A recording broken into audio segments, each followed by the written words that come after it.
Seja muito bem-vindo ao canal Conversas e Café.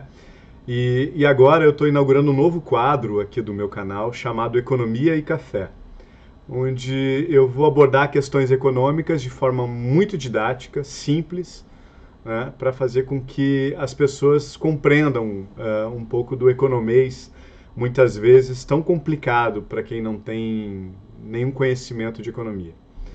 Hoje eu vou estar falando sobre o chamado tripé macroeconômico. O Ciro, inclusive, tem usado muito isso como sinônimo de modelo econômico, né? Mas hoje a gente vai ver, então, o que seria esse tripé macroeconômico. Vamos lá.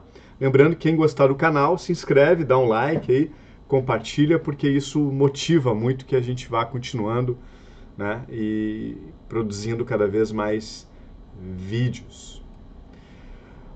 Bom, eu preparei uns slides aqui num resumo, depois tem a fonte de onde eu tirei essas informações, lá no final do texto, da apresentação. Então essa questão da tripé macroeconômica ela é muito repetida, né, frequentemente por políticos, pelo noticiário. E o que, na verdade, o que se tem é uma mudança da taxa de câmbio usada, o papel da taxa de câmbio do início do Plano Real para a partir de 99, 14 de 99. O próprio Armínio Fraga, que então foi presidente do Banco Central, apresentou em linhas gerais o que seria ser essa estrutura da política econômica brasileira a partir de então. Em outras palavras, vai ter um outro vídeo aqui que eu vou explicar como é que foi feita a macroeconomia do Plano Real, como é que foi implementado o Plano Real, mas de forma bem simples agora. Num primeiro momento, o câmbio semifixo valorizado funcionou como uma âncora cambial que fazia com que as importações ficassem muito baratas e, por consequência, segurando os preços. Só que isso trouxe enormes déficits na nossa balança comercial, ou seja, o Brasil começou a importar muito mais do que exportar, isso gerou déficits e isso acabou tendo que mudar.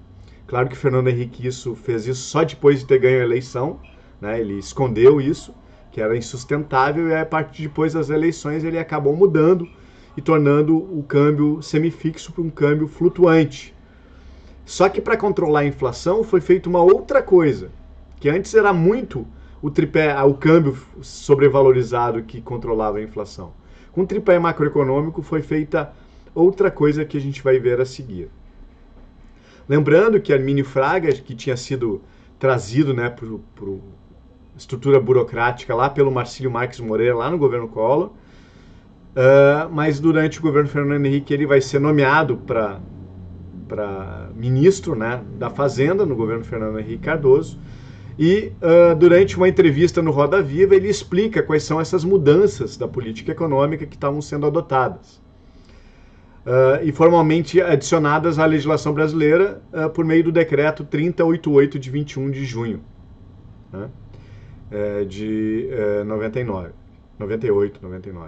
Tá? Armínio Fraga então descrevia naquele momento o que era e veio a ser conhecido como tripé macroeconômico, que apesar de muitas controvérsias acabou sendo a guia da política econômica do Brasil até então, embora seja verdade. No governo Dilma foi tentado desmontar esse tripé macroeconômico com o chamado a nova matriz econômica. Então o tripé macroeconômico, como já diz o nome, consiste num conjunto de 3 elementos. O primeiro elemento, então, vai ser o câmbio flutuante. Antes era um câmbio semifixo, valorizado, que deixava as importações muito baratas, e agora o câmbio vai ser flutuante. A vantagem de ser flutuante é que ele protege o balanço de pagamentos, né? Porque se começa a ter déficit, o câmbio acaba mudando e isso acaba revertendo o déficit enfim, o contrário também se aplica. Se começa a superar o saldo da balança comercial, isso também tem impacto no câmbio e busca um equilíbrio, um ajuste. Então, o primeiro ajuste seria, então, a adoção de um câmbio flutuante. Esse é uma vértice do tripé, né? Do triângulo, câmbio flutuante. O segundo elemento vai ser metas de inflação, ou seja, quando a inflação começa a crescer, o governo aumenta a taxa de juros. E aumentando a taxa de juros, ele acaba tornando o crédito mais caro, inibindo o consumo, né, fazendo com que as pessoas, em vez de investir, consumir, elas aplicam o seu dinheiro numa taxa de juros mais alta e, por consequência, isso acaba, então, resfriando a demanda agregada, né? Mas tem uma outra coisa também que acaba fazendo. A partir do momento que aumenta a taxa de juros, funciona também como uma âncora cambial, ou seja, o capital especulativo entra no país em busca desse rendimento mais alto e tem uma valorização do câmbio que também ajuda a combater uma inflação principalmente de custos, né? Então esse seria o outro mecanismo, né? Determina a taxa de inflação que a economia brasileira deve ter a cada ano por meio, então, do aumento da taxa de juros para regular a economia. Só que isso tem um efeito perverso, porque além do aumento da taxa de juros valorizar o câmbio, que faz com que as importações fiquem mais baratas e isso contribui para o processo de desindustrialização do Brasil, esse próprio aumento da taxa de juros freia consumo, aumenta o impacto da dívida pública e também diminui o investimento produtivo. Então é perverso esse sistema de metas de inflação para combater a inflação, que muitas vezes não é uma inflação de demanda. Embora combatida a inflação de custos por meio do aumento dos juros, valorizando o câmbio e atraindo capital especulativo, né? E a chamada meta fiscal, ou seja, muitas vezes referida como meta de superávit. A meta fiscal é definida todo ano pelo Congresso, pela lei orçamentária. Nada mais é o quê? O governo procura aumentar a arrecadação, arrecadar mais do que gasta, e esse superávit primário vai servir para pagar os juros da dívida pública, que não é aplicado no teto de gastos, né? O teto de gastos visa gasto e investimento, mas deixa de fora o pagamento de juros, ou seja, a grande elite que ganha muito dinheiro com juros, em nada é afetado. Deveria ser principalmente esses juros o controlado, e não é. Então, por que esse tripé? O regime cambial de câmbio fixo, conhecido como âncora cambial, foi essencial. Eu vou fazer outro vídeo para explicar isso. A partir do Plano Real, desde a sua implementação, e lembre-se que o pai do Plano Real é o Itamar Franco, e 3 ministros foram importantes, em ordem. O mais importante foi o Ciro Gomes, depois o Rubens Recupero, e o menos importante para a implementação do Plano Real foi o Fernando Henrique Cardoso. No início, as autoridades definiram que o dólar deveria ser suficiente para comprar 84 centavos de real, e aí, graças a isso, o Fernando Henrique se elegeu no primeiro turno, né, dizendo que com aquela propaganda que o real valia mais que o dólar, né, que muita gente que não sabia economia acabou acreditando. No entanto, o dólar foi se tornando cada vez mais caro por etapas ao longo de todo o primeiro mandato do presidente Fernando Henrique Cardoso, né? Por conta da sobrevalorização, o governo brasileiro também tinha que atuar no mercado de câmbio, realizando operações que mantinham o preço do real, mas que eram muito custosas, porque para manter aquele superávit, aquela sobrevalorização do câmbio, o governo tinha que queimar reservas. E a partir do momento, cada vez que aumentava a taxa de juros, era para recompor essas reservas, que acabavam sendo diminuídas. Então, buscando compensar o saldo negativo e resolver esse problema, o governo procurou atrair capitais internacionais com uma taxa de juros na estratosfera, que isso inibia o crescimento econômico, né? Por consequência, aumentava o desemprego, aumentava a dívida pública e impedia muito o progresso, o crescimento e o desenvolvimento do país.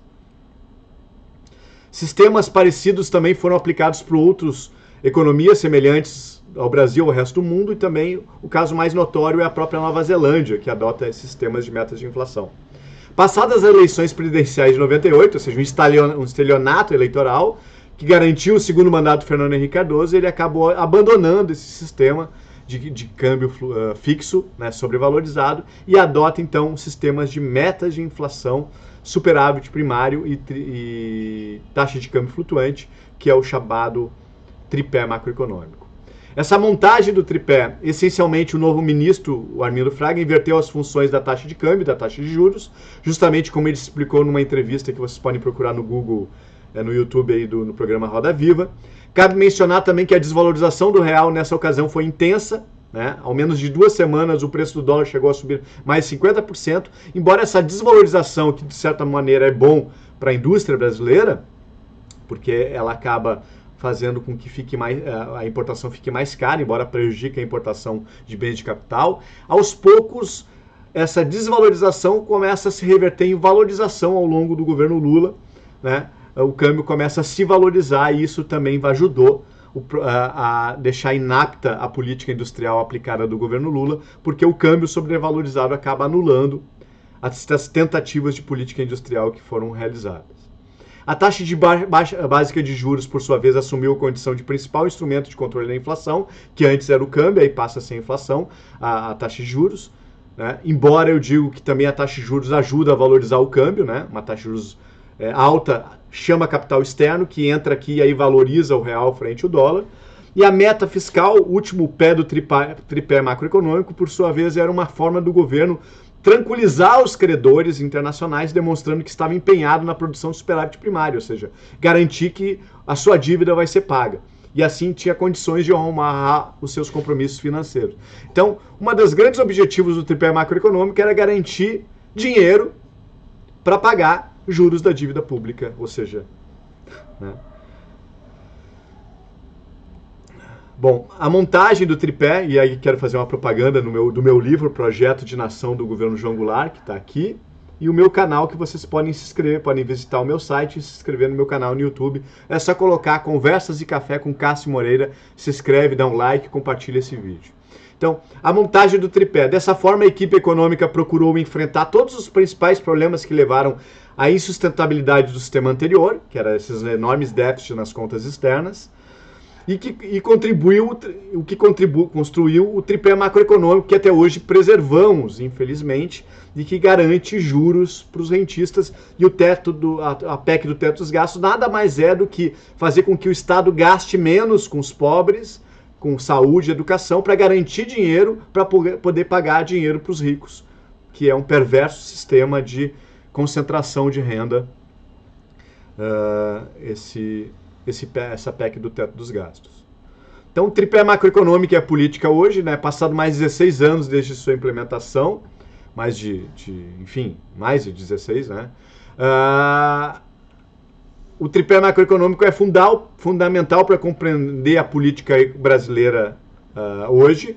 No caso do impeachment, as pedaladas fiscais e os decretos suplementares serviram como base jurídica do pedido aceito pela Câmara dos Deputados e julgado pelo Senado Federal. Na verdade, a Dilma perdeu o controle no parlamento, né, porque o governo atual tem muito mais crimes de responsabilidade fiscal e está completamente blindado com o atual presidente da Câmara dos Deputados. Enfim, os processos de impeachment acabam não andando, porque ele tem base de sustentação parlamentar para manter.